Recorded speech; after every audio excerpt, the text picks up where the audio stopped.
If satanic activity persists, use an enema. Well, shit, I've done that 5 times already. Hey. Welcome to Out in the Woods. I didn't see you there. I'm your sitting duck, neighborhood host, Jacob, and I'm sorry. I didn't mean to be so defensive. I've been a little on edge since my conversation with this week's guest, Dylan. You see, Dylan is a queer Satanist, and ever since I talked to him about the Dark Lord, I've just been seeing these strange, shadowy figures right out of the corner of my eye, like something following me in the darkest corners of every room. Even with all the lights on, I just feel this sense of dread. Nah, I'm just kidding. Satanism really isn't all that bad. Trust me, listen to the whole hour of the episode. I promise, it's gonna enlighten you. You're gonna come out of it feeling a little bit better about the Dark Lord and all that.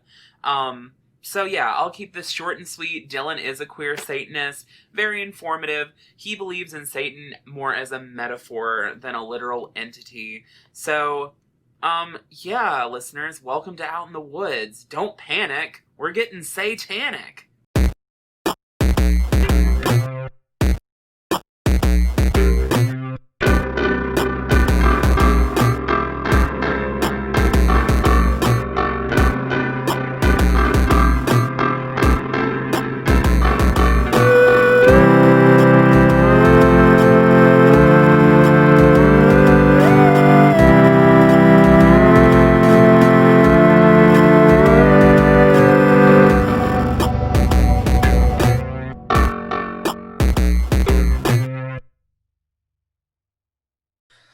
Hello, Dylan.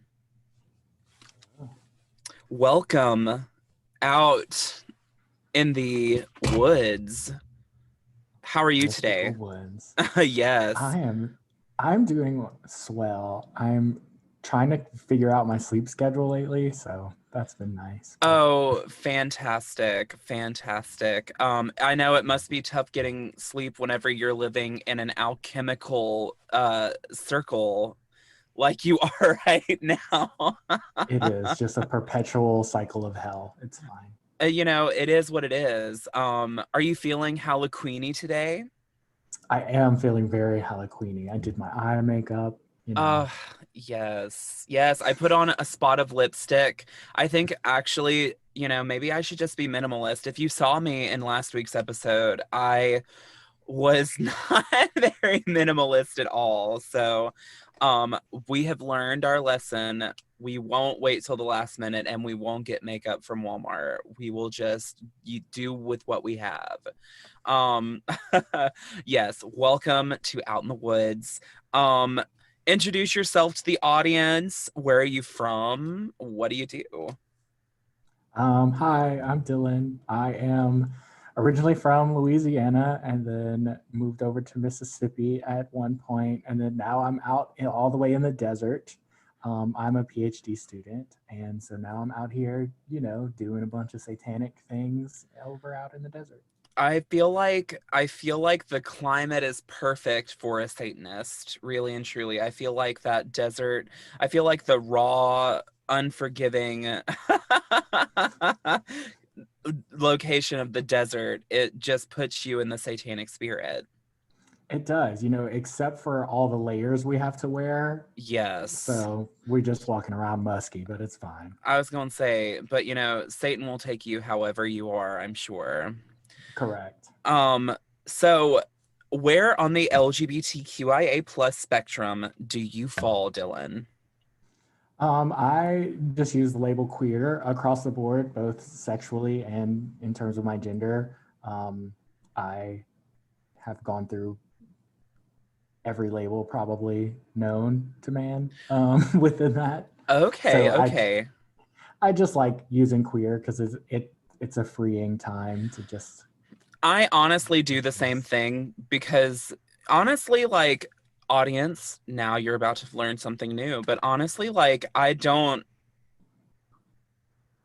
really gender myself. So, but I'm not also like, I'm non-binary. I just don't have a label for my gender. So if you want to call me queer, Go on, call me queer. I'm whatever. Yeah, but I do like men, so um Love that. so there we go. That's all you need to know. Loving your outfit and your whole look, by the way. Thank you for coming Thanks. correct to the Uh, woods. I mean, gotta. Got to. Um, so when did you know you were different?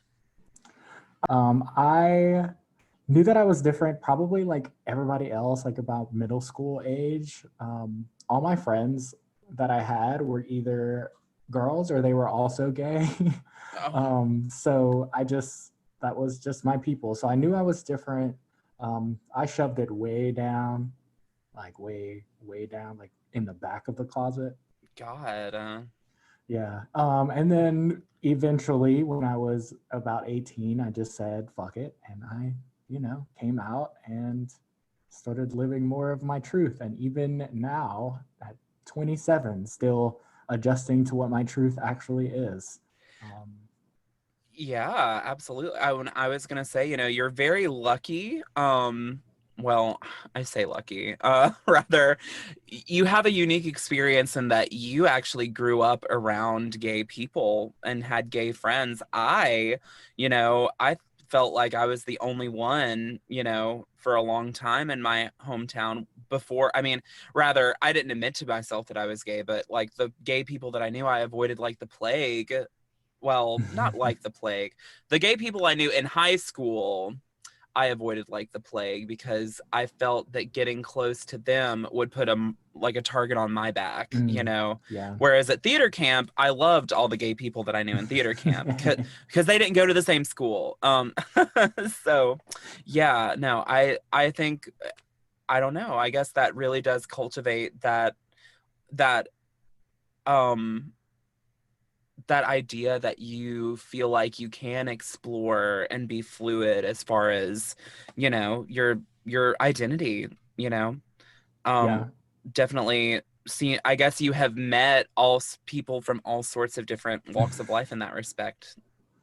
True. Yeah. And even thinking back, like even people I didn't like in middle school, you don't necessarily have the label there, but like there were Right. people that were my best friends that ended up after high school coming out. Um, so yeah, I've actually never thought of myself as being fortunate in that regard, but I guess I am actually. Cognitive reframing, that's the term. That's the Right. term, cognitive Right. reframing. So now let's talk about Satan. So please tell me, how and when did the Dark Lord come into your life? Hmm. I like the word use of the word come into my life, by the way.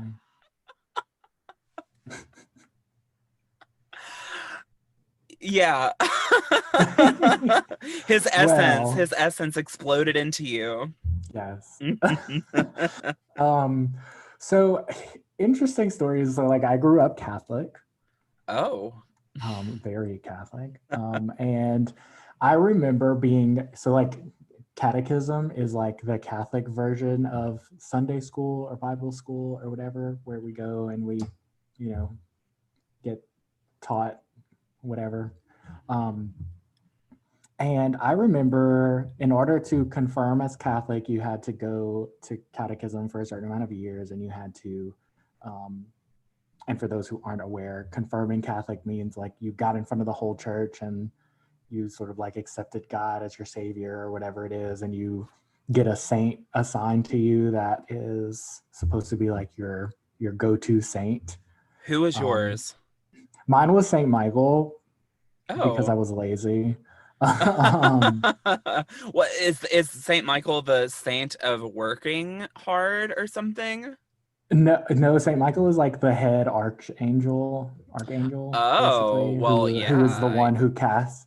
He's the one who casted Lucifer from heaven. So Okay, well then, I mean, how ironic. right. So anyway, so before you could confirm, you had to do a weekend long retreat. Uh-huh. And I remember getting kicked out of that retreat because I was questioning literally everything. So Oh. I was 16 or 17 at the time. And so they put us all in these rooms and they taught us about how sex was horrible and like this damning thing and how basically every sin if you like, I remember being told if you repeat a sin that you have confessed to, then you're going to hell for it because you shouldn't be repeating the same sin. So my thing was like, well, wouldn't you run out of sins at some point? And then like you've confessed all of the possible sins, so now you can't sin again. So I remember being pulled out by my catechism teacher and the priest and was told, we're removing you because you're questioning everything and you're causing other people to question the teachings of the church. And that they knew my parents and didn't want to tell them what was happening. So it was like, we're going to let you confirm. We just want you to leave. So I did. And then I confirmed. And then I renounced the Catholic Church that next week. And had a big old ritual and things like that. And so from then on was when I started practicing witchcraft more like very heavily. And then I always had a sort of satanic element to my witchcraft though. So yeah, you were that's not when you were not a light worker. You were definitely not okay, yeah. You know, we did have Zane on. I don't know if you listened to Zane's I episode. did listen to that and I loved the fluffy bunny references. Yeah, so I mean, not necessarily, we were definitely not loving light witches. However, you know, my upbringing still echoes today, where I'm definitely hesitant about, you know, satanic imagery and stuff like that, which, you know, I think is why this episode is going to be so much fun, because I can you know, have some of my fears dissuaged, some of my fears probably confirmed, and then, you know, a little bit more clarity. So I think I hope that my audience and my watchers right now, you know, I hope that we're all keeping an open mind and learning right along too. Because ultimately, you know, I think, I'm about to say something super controversial. Ooh, come on, get the tea. Ultimately, I think we can all identify a bit with Lucifer, in that we all have that innate want to rebel against a system that we feel is unfair. So, I mean, you know, but don't quote me on that, okay? I'm not the first one to ever think that, I'm sure. There is nothing more satanic than listening to a differing perspective with an open mind. There you go. You heard it here first, folks. You're all going to hell. Right. So briefly explain Satanism to my audience, and then we'll dive a little deeper. So I want to preface everything that I'm going to say with, I am not a member of the Church of Satan and I'm not a member of the Satanic Temple. So everything that I talk about is my own view of Satanism and what Satan means, and not the views of anybody else. So what are we even doing here? Hold on a second. The interview's over. Right. I have been a member of the Satanic Temple before. I know why that is at some point. But I just wanted to give that disclaimer so that nobody thinks I'm speaking for any sort of organization. Okay. What was the question again? So, just briefly explain Satanism. Gotcha. So Satanism generally is this sort of antithesis of Christianity or Catholicism, or just that whole umbrella. Basically, the idea of taking your will and doing it, sort of taking charge of your own life and being the God of your own universe, while also challenging authority, especially tyranny and dogma, and really just making sure that you are doing the best you can to be the best person that you can be, based on science, based on your moral compass, and not for something that somebody else is telling you to do. Okay. So that sounds perfectly reasonable and not at all scary or demonic. Right. Shocker. So what is your specific practice? That's the important part. So there are two major sects of Satanism. There's the theistic Satanists, and then there's the atheistic Satanists. And largely that's like the two sects. I fall under atheistic Satanism right now. Mhm. There's some other sort of like organizations or belief systems under that with Mhm. so like there's Luciferian, there's Levian. so Levian Satanism is generally the theistic Satanists. Heard that. There we go. And so if, for me, atheistic Satanism is basically the idea that I can acknowledge that throughout time, there's been this sort of theme of who Satan is. And it's always this character that challenges authority, does something different, doesn't listen to the tyranny that's happening around them, and just challenges the status quo a whole lot. And so in recognizing that, that's how I see myself living a sort of satanic lifestyle of just making sure that I am doing that at all times and invoking the spirit of Satan in everything that I do.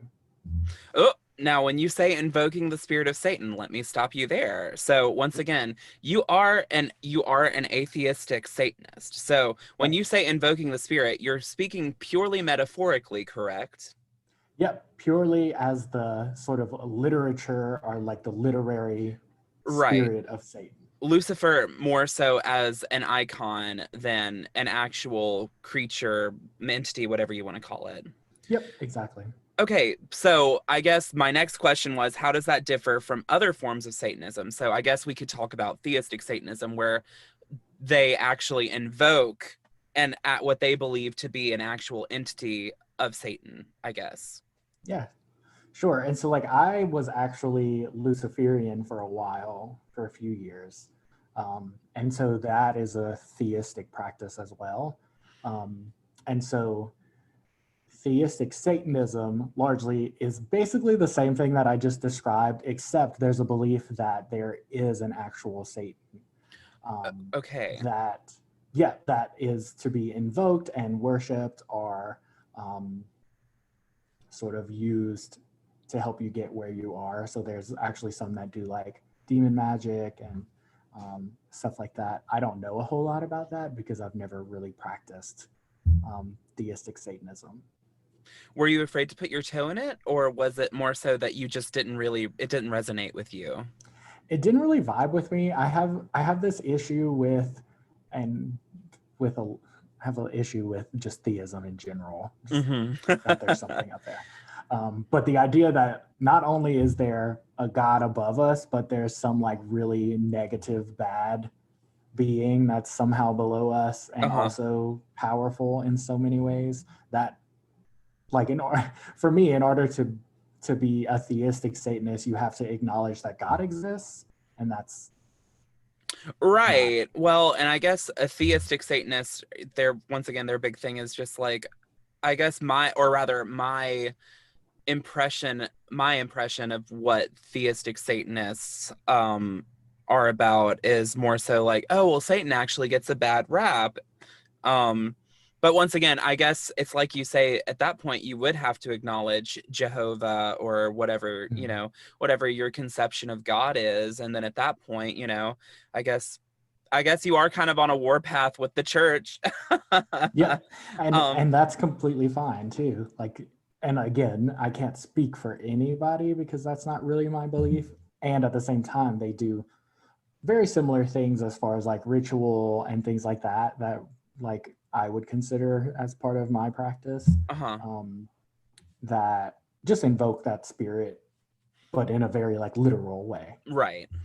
So here's a big question. Okay, so what are some common misconceptions about Satanism? And I'm sure that there are many. So we have nothing but time. So come at me.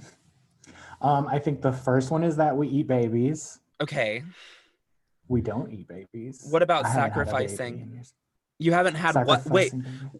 What? Well, I mean, I do like guys, so I've consumed quite a few of babies. The salty kind, the baby juice. I see. No, we don't sacrifice babies either. So if you aren't familiar with the satanic panic of the 1980s, 1990s, there was like a lot of misconceptions and scare that ended up happening like worldwide, that Satanists were out to like murder kids and rape women and rape kids and all this other stuff, and that there was this underground satanic cult that was coming to feast on all the innocent Christians. As a Satanist, I can firmly say that that is not the case. That didn't happen at all. In fact, if you look at a lot of the cases that people like to report coming out of that time about satanic ritual abuse, you actually find that a lot of the stories either got retracted or were told under the use of hypnosis. Oh. So some of the kids, I think of like the McNally case, which was basically like these kids saying that there was this underground network under a preschool that was like satanic in nature. And some of the kids reported like witches flying on broomsticks in the court case. And it's like there was no conviction from the McNally case, but like these people's lives got uprooted from all of these like Damn. things. Yeah. Wow, why does that so that's a big- automatically, I'm sorry, why does that echo what's going on with, Pizzagate and QAnon right now, Well, the Satanic Temple actually has a lot of people looking at that as a new satanic panic that's trying to headway, because it mirrors basically the same thing. It really does. It really does. Another misconception is that we all believe in an actual Satan. I actually have met way more atheistic Satanists than I've actually met theistic Satanists, which just, it's this, I get it all the time of like, why do you believe in Satan if you don't believe in God? Like, you have to acknowledge both. I'm like, I don't believe in either of those. They're both crap. Let's see. Another misconception is that you're gonna have to edit this because I can't remember. Well, I was just gonna say, whenever I told one of my coworkers that my next episode was going to be with a Satanist, she was like, not the kind that skins cats, right? So like, we kind of talked about ritualistic abuse in a way, but what of just the classic devil worshippers that which do you got, I guess, like with this, do you think that the cases that do exist, because there have been cases of like ritual animal abuse for like different like practices and stuff like that, do you think that's just like isolated incidents by dumb teenagers? Yeah, so from what I remember during the Satanic Panic, the people who were getting arrested for satanic crimes were actually not even Satanists. Most of them were just teenagers with like a rebel with no cause, basically. See, for most Satanists have an underlying idea of being empathetic to most creatures. And so just a ritualistic sacrifice for the sake of a sacrifice would probably never be in the actual satanic ritual repertoire.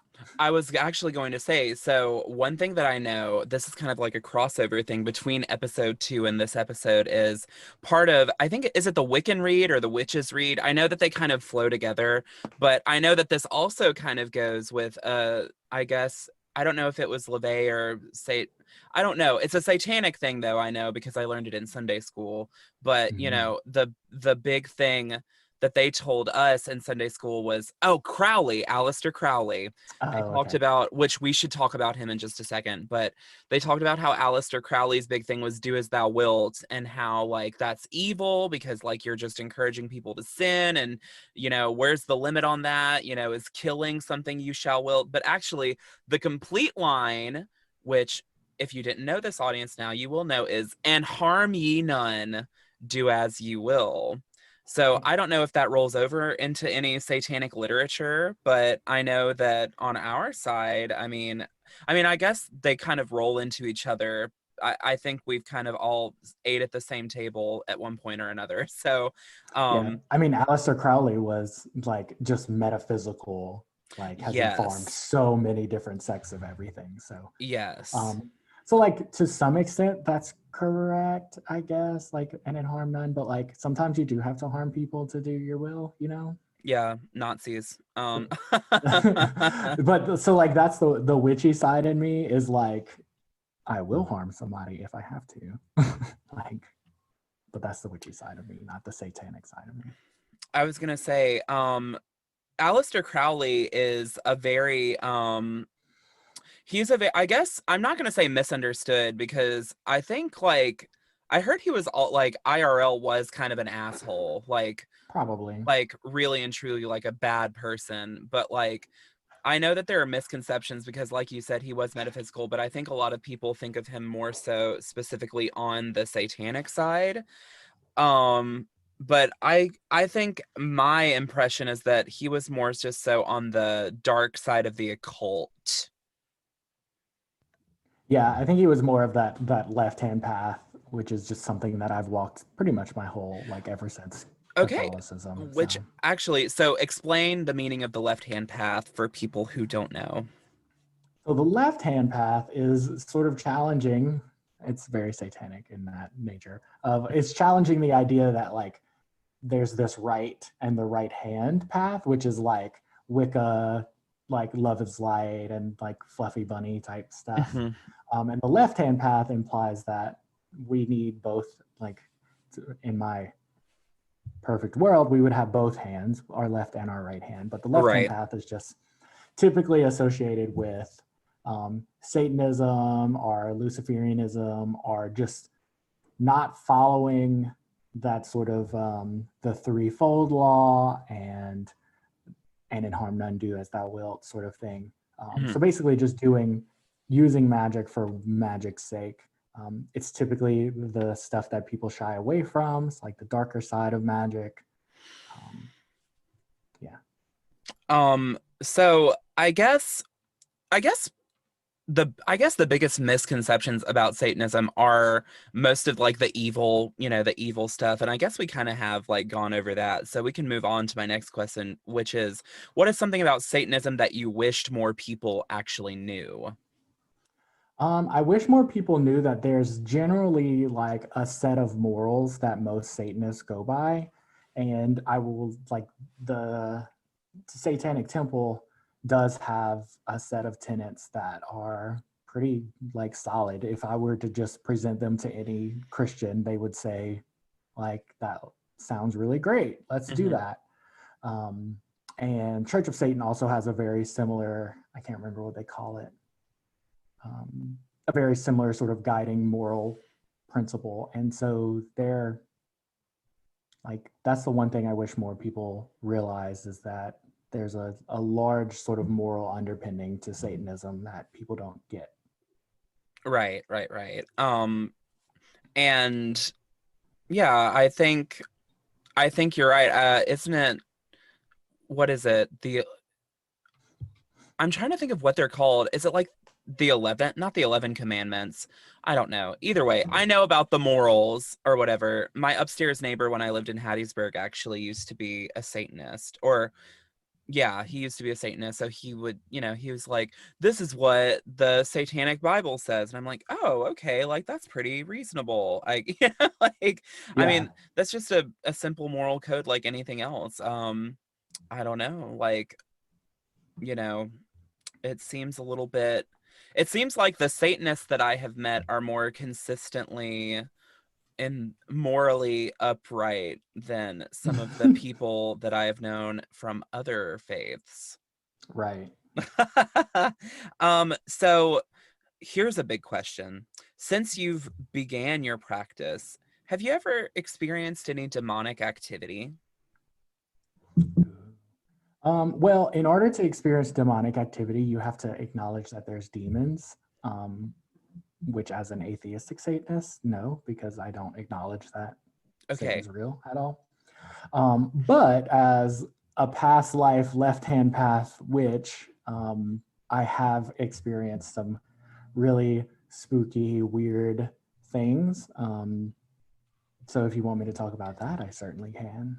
Audience, prepare. If you are easily scared, do not listen to anything coming up. I don't have a time code for you. So just skip ahead if you're a scaredy cat. But I'm gonna try to be strong for all of you right now and not leave the interview in fear. So let's get on with it. I'm very intrigued to hear what you A have to say. I want to hear your stories, but also B, I want to hear how you kind of reckon with that now on the other side of it as someone who is not theistic anymore. So Right. let's hear. So, in part of my left hand path sort of journey, I started off in Wicca, and like I swear I was Wiccan for like 3 weeks, and then just started doing my own thing as a private, like solitary witch, which is really important for a later conversation. Mhm. And started doing sort of like just like eclectic, pulling from all kind of stuff. I grew up in Louisiana, so I did have some knowledge of voodoo and sort of playing with that idea, especially Mhm. growing up Catholic, because there's a lot of influence there. Mhm. But one of the things that was really important to me was what's known as ancestral worship. So, like worshiping the people who came before us. Mhm. And as I started delving more into that, I learned about necromancy, which is sort of the practice of traditionally raising the dead, right? Which I'm just thinking of Skyrim now. So right, which is like the real goal of necromancy is never to actually physically resurrect the dead, because we know Mhm. that that's not going to happen ever. Mhm. But largely necromancy like is sort of seen as like divination meets spooky ooky, like reach out to the ancestors sort of Yeah. stuff. So Yeah, in yeah, order to yeah. really practice necromancy, you sort of have to surround yourself with death, basically, and sort of like tap into the death flow of nature that exists. So sort of that process, I had a lot of different experiences with um, different spirits and different beings, and just sort of things that I would um, call upon them for, and stuff like that, which often required a whole lot of ritual. I still have my Raise the Dead incense, which is an interesting Is that thing because it has copyrighted? Is that manufactured? no, it was passed down to me from another witch that was like a Oh. kitchen witch, but it was part of like her like lineage was this incense. It has you in it, which is toxic. Um, and so I actually, the last person I told this to was like, "Are you sure you're just not like tripping balls because you're burning a toxic substance?" And I was like, "That's probably exactly what is I happening." was just about to say, I think that probably could be a contributing factor. Yeah. So audience, do not burn you. I'm not. Don't burn you. And so anyway, so towards the end of me practicing this, I basically had this funk where I was just so surrounded by death and reaching out to the other side and stuff like that, that what I thought at the time was happening was I thought I had been sort of attached by this demon sort of creature that was mostly there to sort of help me in that in a lot of the things that I was doing, but was just bringing my whole life down to a very deep dark place. um, so that was always, or I look back on that time as really dark because there was Mhm. just this sort of death around me all the time. Um, and so, yeah, so I've experienced that. I don't know if that's spooky ooky enough. Well, let's get spookier ookier with that really quick. So that didn't do anything for me. I don't have a single Okay. goosebump right now. However, could you describe the creature, as it were, for my audience? Well, that's the thing is like, it was more of like, for me, it was more of like an energy. Okay. But it definitely, so one of my favorite scenes from Insidious was like this long hallway with like this red door at the end. Hmm. Or that's what I always pictured, at least. And that was sort of this place that I would always go to when I was like tapping into this energy. Hmm. And so I always remembered just this really dark, deep, like feeling of just um, complete and utter despair. That's what I remember always feeling when I would tap into this. Hmm. Um, and sort of this idea that there was nothing else but despair and just depression, basically.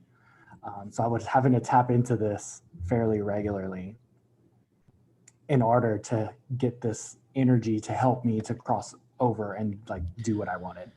So for example, I would need to invoke that spirit to help me to get to a spirit that could help me predict something, or help me to attack somebody, because that was also something I would do for some extra cash, was attack people for other people. So yeah, so that's not spooky ooky. I mean, that's all good and well. I'm interested, I guess, to hear, you know, now that you're, I guess, kind of on the other side of that, like how you, so at the time, did it resonate with, or rather, not did it resonate with you? Of course it resonated with you, but did it work? I guess is the big thing. Can you tell the audience, did it work? Did it actually, did everything pan out the way that you intended? Did you know what I mean? Like, Yes, generally everything that I would predict based on like what the spirits would tell me, or everything that I would reach out for like people to help me do. So that's the thing about that sort of magic, is it is really unpredictable. So like if I reached out to help to get somebody to get attacked or whatever, like it didn't matter how it would happen, it would just happen. So I had people get into car wrecks and people whose family got hurt, and it wasn't really the intention. And so the way that I reconcile with it now, as somebody who doesn't believe in an afterlife and doesn't believe in any of that, is that I was depressed as fuck. And sort of turning to whatever it was that I could as an explanation. And so the being that I actually felt was my own despair, and like I was in this pit of darkness. And so it was actually when I was getting my own therapy, and we were doing art therapy because I'm very cognitive and could bullshit a bullshitter.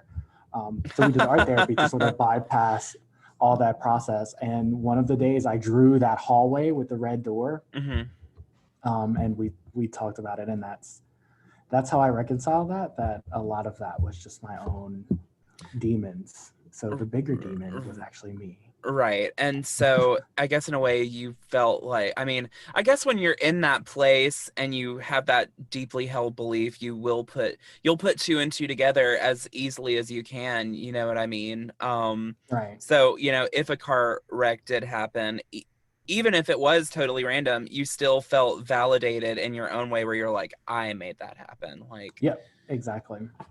Excellent. Interesting.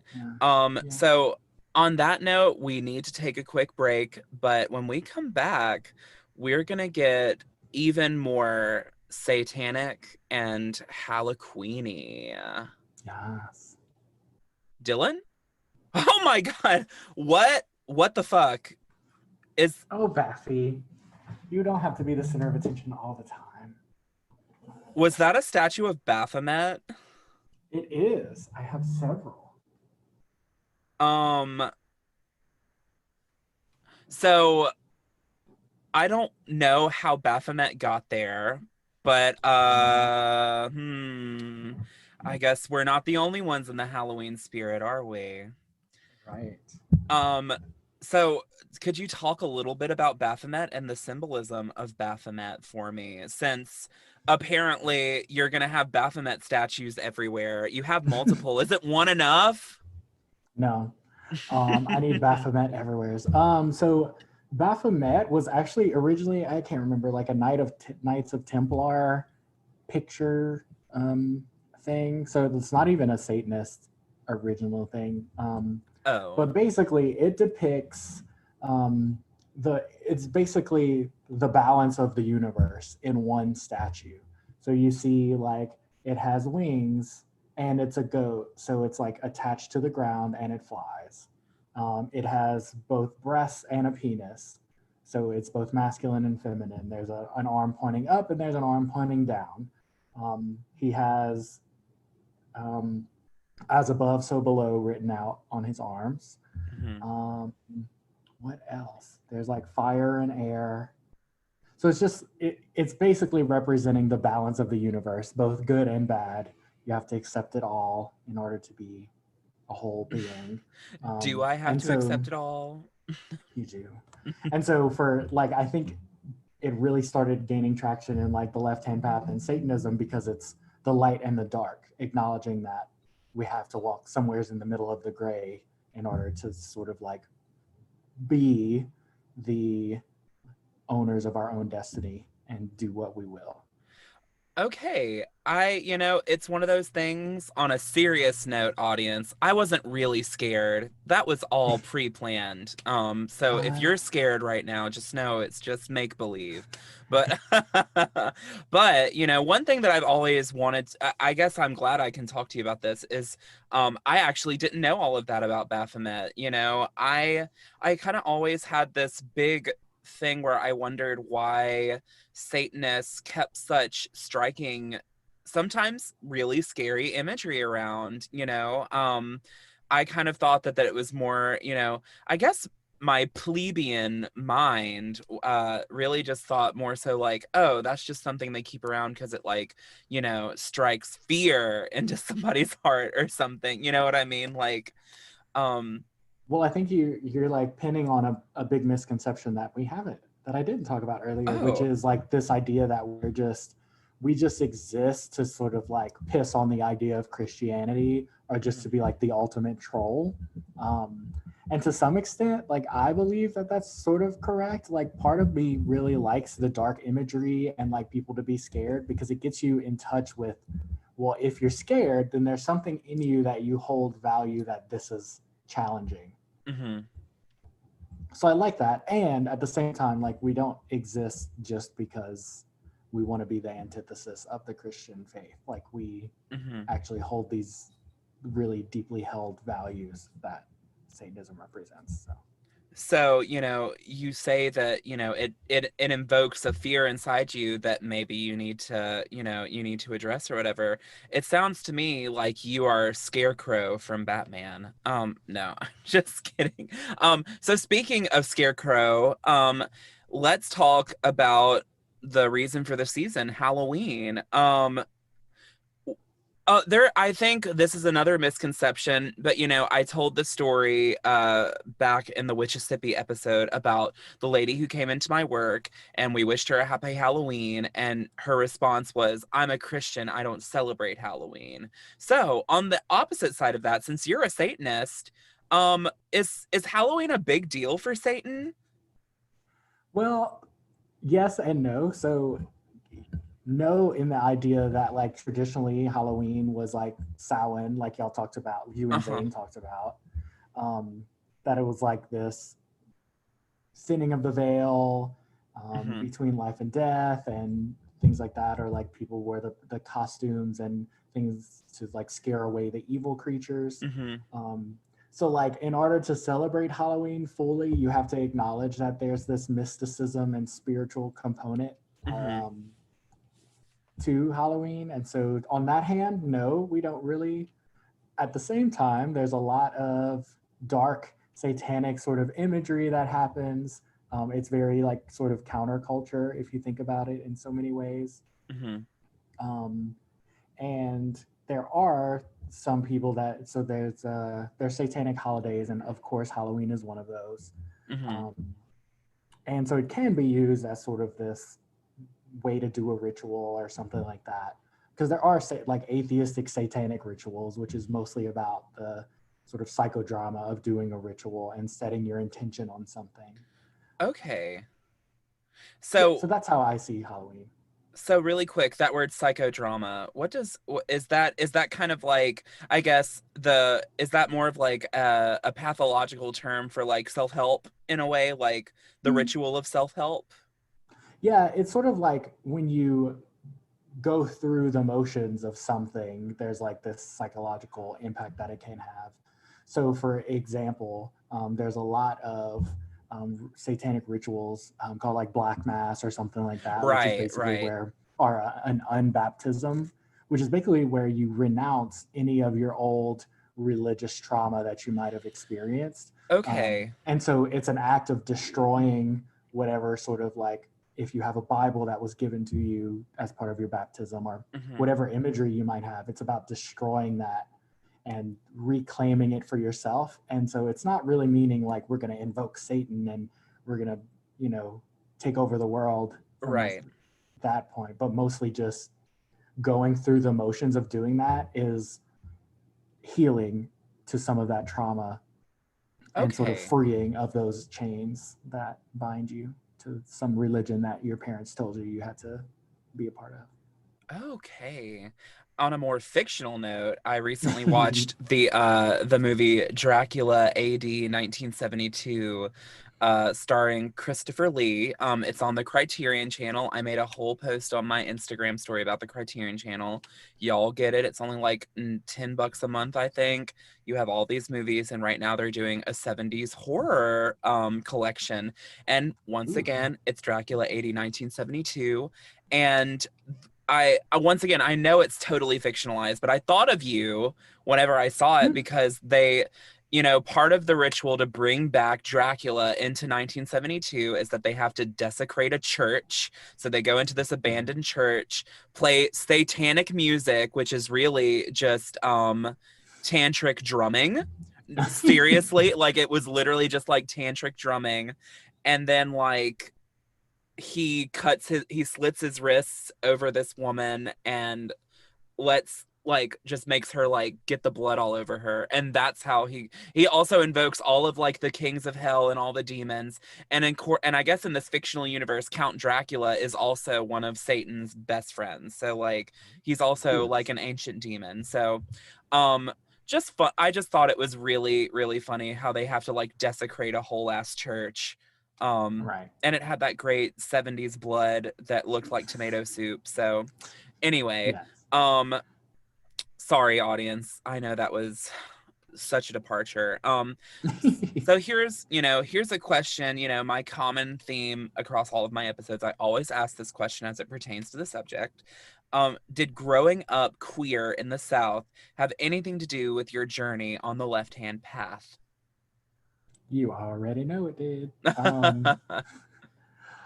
So like being queer, being raised in a Catholic church, I heard from day one that we were going to hell. And that really didn't resonate with me because I didn't understand why, just based on who I like, I should be going to hell. And so that was like the start of like questioning the practices of the church and where that all came from. There was also that part of me that was like, well, if I'm going to hell, I might as well be the right-hand man of Satan himself. So yes. So at least if the Catholics are right, I'm really going to hell. And so I might as well go and like show my credentials and be like, well, look, all the things I did. And so, yeah, that had such a big piece. And then there's also that piece of me that, after I came out, there was parts of my family that didn't support me at first. My dad was one of them. He has since came around, but there was part of me that really identified with the idea that my dad would cast me out into this other world.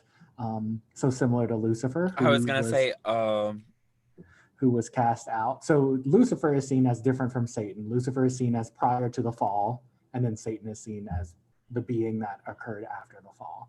And so I always sort of resonated with Lucifer being like the favorite, and then he spoke out and did his own thing and then got cast down. So I also sort of identified with that. We keep talking about Lucifer and Satan, which, let's get woke for a second, is so patriarchal. Right. I didn't write this down, I just thought of it as you were talking about it, but nobody really talks about the story of Lilith. And I'm no expert, but I believe Lilith was actually the first woman created by God. It was Adam's first partner, right? Yep. And she came out the gate full of knowledge, and God cast her out and turned her into an owl. Now, I don't know which folklore this is from because obviously it is not included in the Bible. I think it's somewhere in the Jewish text. Oh, in the Torah? Yeah, I think And there's also like a subsect of like not a subsect, but one of the mythologies behind it says that she refused to bow down to Adam and like serve him. And that was part of the main reason why she was cast out. Is she a figure in Satanism in any of the forms? As far as I know, like she's just sort of seen as like another one of the people that upheld those satanic beliefs, Mm-hmm. and is likely why she was cast out. And but she's also seen as like the first feminist in a lot of different ways. Right. And yeah, there are like, especially in the theistic camp, there are like whole people who just worship Lilith, and that's what they do. So Hell yeah. We love some subsects that are very, very small and not talked about. But yeah, no, once right. again, Lilith is, she really is considered the first Satanist, the first feminist. Yeah. Wow. I guess that was a Freudian slip. Canceled. No. But yeah, no, I think she's more fascinating than the actual story of Adam and Eve, really and Right. truly. But of course, if they kept that in the Bible, then it would be hard to sympathize with Adam and God. Right. So, I guess it's all metaphor to a degree. Yeah. I mean, but even the story of Adam and Eve is very patriarchal. Of like the woman wanted knowledge. Shame on Exactly. her. And they had to rip a rib out of Adam to make her. So look at the sacrifice the man Mm. had to make for woman to be born. He was Also, fucking asleep. He didn't feel it. also, like, Lilith, a big representation of Lilith is an owl because, once again, supposedly she got turned into an owl. Um, but the thing is, like, and also like a lot of occult, or rather a lot of misguided ideas about occult symbolism is that owls, are evil, are an evil symbol actually. But in reality, when you really think about it, I think of owls, as a symbol of knowledge, which is why, also commonly you see them as like school teachers and shit in cartoons. So I saw a post on Facebook recently that was like, what would you do if you saw an owl? Does this strike fear in your heart? And I'm like, honestly, like, no, TBH. I think owls are really cool. And that could also just be Harry Potter. Sorry, I had to spit because I thought about J.K. Rowling. But, No. I think owls are really cool creatures. And it does not strike fear in my heart when I hear an owl hooting in the distance. Same. I think it's really cool that I get to even hear an owl. I don't know. Anyway, well, we kind of already covered this question. So if you don't like, the next question was, would you say that Satanism for you is a further symbolic rejection of the Southern lifestyle? But honestly, after this whole conversation, I think the answer is clear. Absolutely, Yeah. it is. Well, Absolutely. because there's so many ways that Southern lifestyle is just equated to Christian life.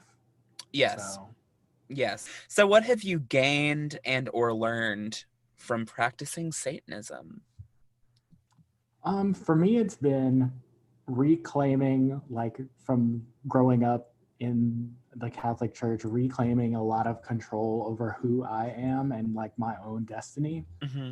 And like there's times when I still like will find myself like, oh, I should like reach out to God or reach out to whoever. And I'm like, wait, what is that from? Like where does that come from?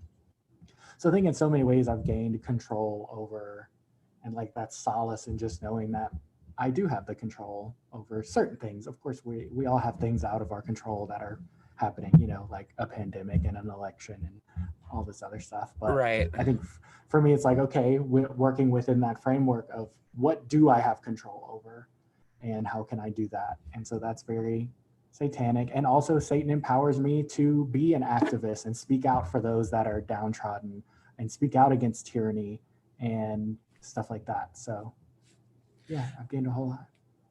How many Satanists do you know? Do you know a lot? Well, so like I had mentioned, I was a member of the Satanic Temple.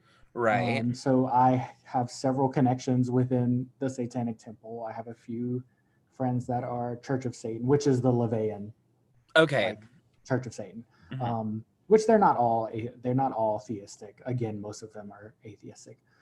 So yeah, I do have a lot. Just for the record, the only reason I left the Satanic Temple was because I just prefer solitary sort of activities where I don't have to listen to one organization telling me how I should do or how I should practice or anything like that. Mm-hmm. So I saw it as an act of Satanist to just sort of do my own thing and not ascribe to a certain sect of Satanism.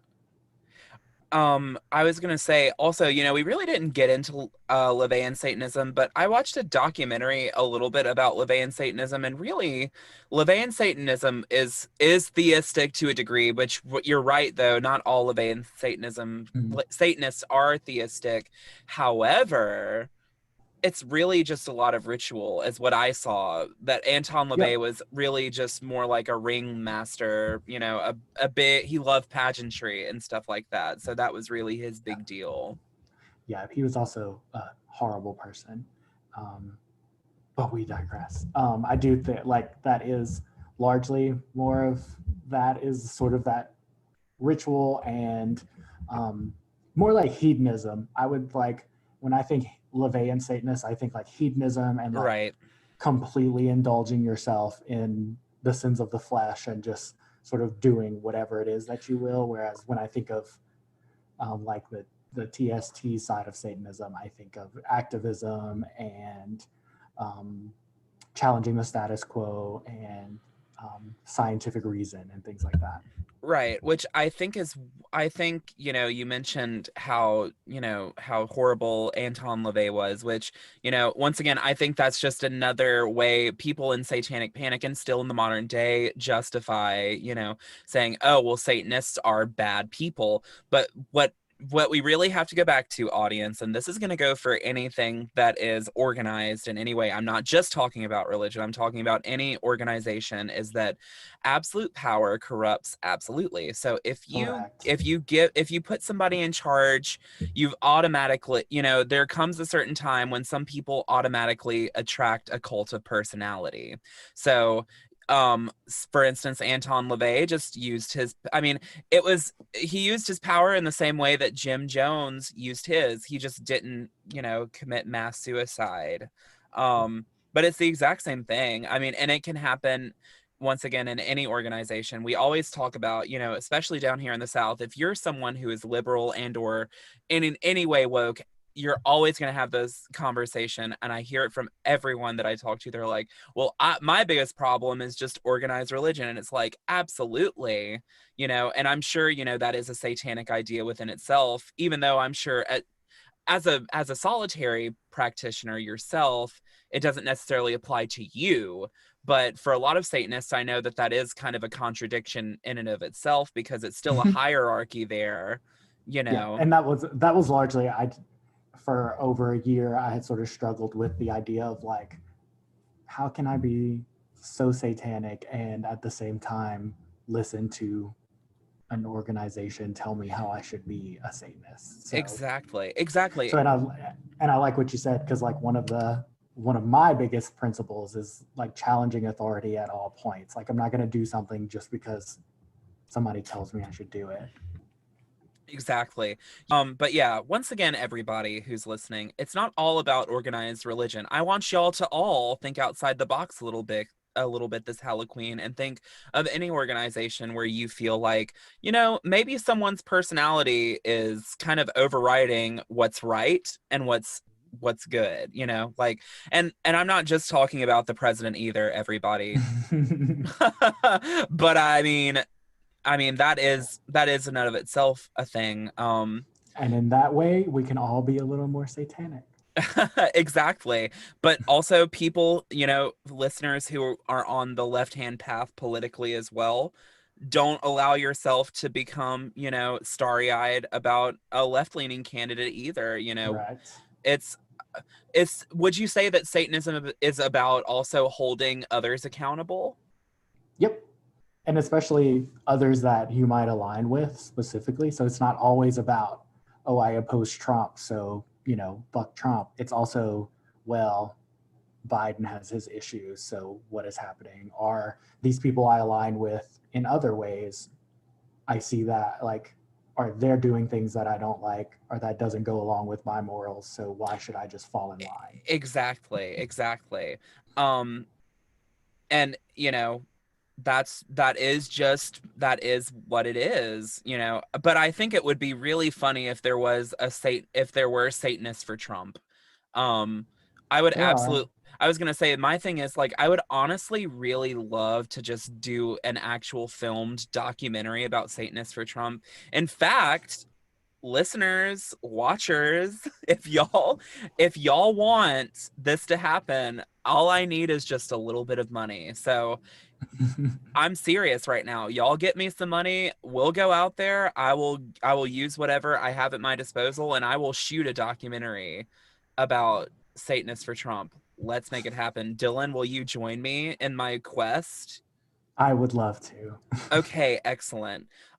So we're about to wrap up, of course. So I'm going to ask you the question that I ask all my guests, which is, if you could go back in time and impart any wisdom on your childhood self, what would it be?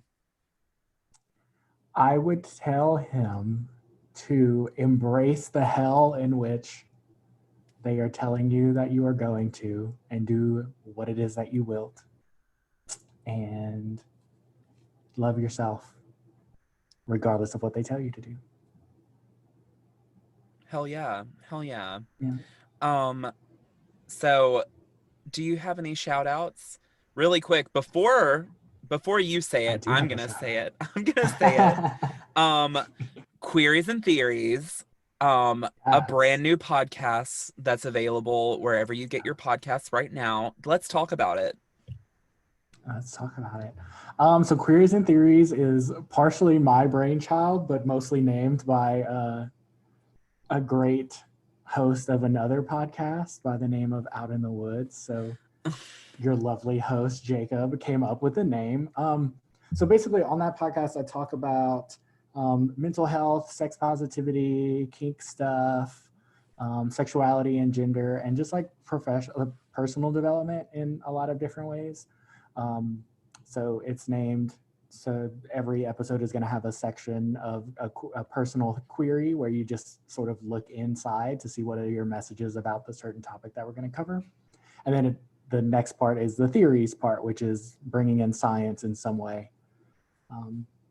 It's just like a passionate side project that I have. So I'm excited, and yeah. I'm actually a terrible host and terrible name father, because I still have not, I mean, the first episode did just drop yesterday, so True. everybody everybody please go listen. However, I cannot wait to listen to that first episode, because honestly, Dylan, picking your brain today, as always, is so much fun. So, Yay. Yeah, that first episode is just introduction, and then we talk about sex. So God.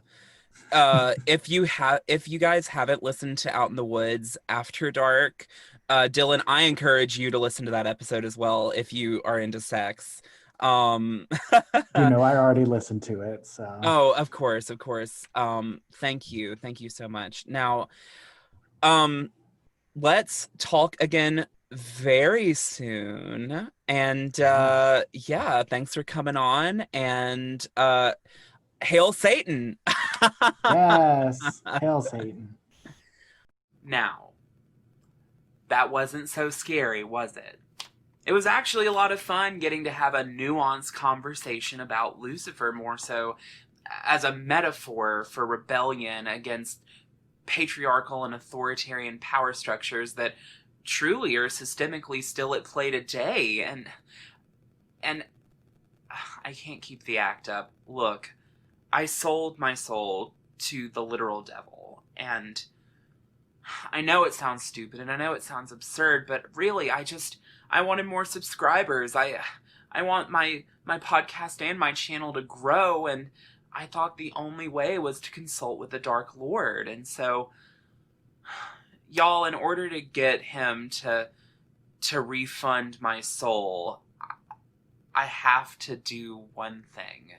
and that is to convince y'all to like, subscribe, rate, review, leave a comment, shoot me an email at outinthewoodspodcast@gmail.com, hit that bell notification button so you get notified each and every time I release a new video, follow me on Instagram and Twitter at ONTW_podcast, or on Facebook at Out in the Woods. It doesn't matter.